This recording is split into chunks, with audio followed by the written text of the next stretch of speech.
ஆண்டவரும் இரட்சகருமான இயேசு கிறிஸ்துவின்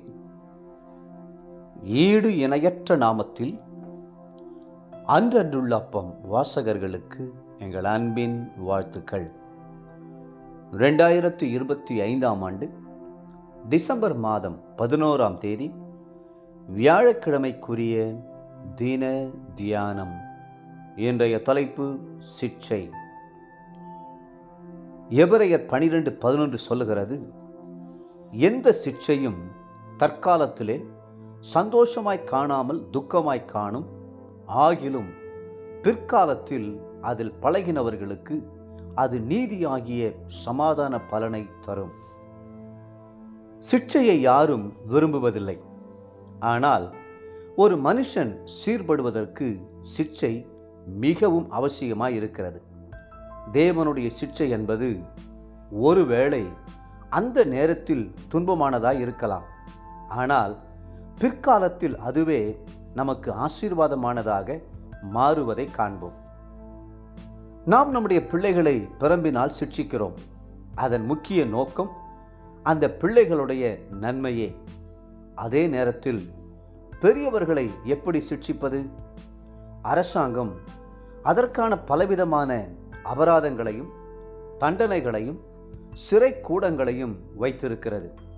இருப்பினும் உள்ளத்தில் செய்கிற பாவங்களும் அரசாங்கத்தின் கண்களில் படாதவாறு செய்கிற இரகசிய செயல்களும் ஏராளமாக இருக்கின்றன. அவைகளில் இருந்து ஒரு விசுவாசியை திருத்தும் வழி என்ன? வேதம் சொல்லுகிறது, எபிரெயர் 12:6, கர்த்தர் எவனிடத்தில் அன்பு கூறுகிறாரோ அவனை அவர் சிட்சித்து தாம் சேர்த்து கொள்ளுகிற எந்த மகனையும் தண்டிக்கிறார் என்று பிள்ளைகளுக்கு சொல்லுகிறது போல உங்களுக்கு சொல்லியிருக்கிற புத்திமதியை மறந்தீர்கள். கர்த்தர் நம்மை கண்டிக்கும் போது நம்மேல் அவர் அன்பு வைத்திருக்கிறார் என்பதை நாம் மறந்து போய்விடக்கூடாது. அந்த அன்பு காரணமாகவே அவர் நம்மீது அக்கறை கொண்டவராய் சிட்சைகளையும் பாடுகளையும் கஷ்டங்களையும் நம்முடைய வாழ்க்கையிலே அனுப்பி நம்மை நல்வழிப்படுத்துகிறார். வேதம் சொல்கிறது, எபிரெயர் 12ஆம் அதிகாரம் 7, 8, 9 வசனங்களில், நீங்கள் சிட்சையை சகிக்கிறவர்களாயிருந்தால் தேவன் உங்களை புத்திரராக எண்ணி நடத்துகிறார். தகப்பன் சிட்சியாத புத்திரனுண்டோ? எல்லோருக்கும் கிடைக்கும் சிட்சை உங்களுக்கு கிடையாதிருந்தால் நீங்கள் புத்திரராயிராமல் வேசி பிள்ளைகளாய் இருப்பீர்களே. அன்றியும் நம்முடைய சரீரத்தின் தகப்பன்மார்கள் நம்மை சிட்சிக்கும் போது அவர்களுக்கு நாம் அஞ்சி நடந்திருக்க நாம் பிழைக்கத்தக்கதாக ஆவிகளின் பிதாவுக்கு வெகு அதிகமாய் அடங்கி நடக்க வேண்டும் அல்லவா? துவக்கத்தில் கொடுக்கப்பட்டுள்ள வசனத்தில் இடம்பெற்றுள்ள பழகினவர்களுக்கு என்ற வார்த்தையை சிந்தித்து பாருங்கள்.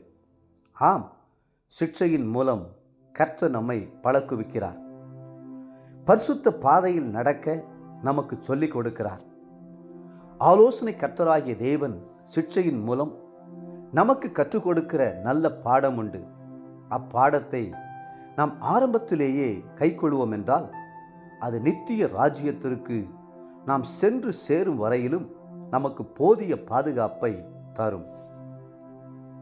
தேவப்பிள்ளைகளே, கர்த்தருடைய சிட்சையை அற்பமாக எண்ணாதீர்கள். அவர் தமது சிட்சையின் முடிவிலே உங்களை மேன்மையாய் உயர்த்துவார். கலங்காதீர்கள். இன்றைய நினைவிற்கு 34ஆம் சங்கீதம் 18, 19 வசனங்கள். நொறுங்குண்ட இருதயம் உள்ளவர்களுக்கு கர்த்தர் சமீபமாய் இருந்து நறுங்குண்ட ஆவியுள்ளவர்களை ரட்சிக்கிறார்.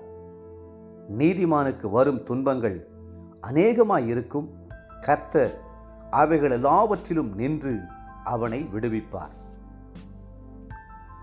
இன்றைய வேத வாசிப்பு காலை ஓசியா 5, 6, 7 மற்றும் 8ஆம் அதிகாரங்கள்.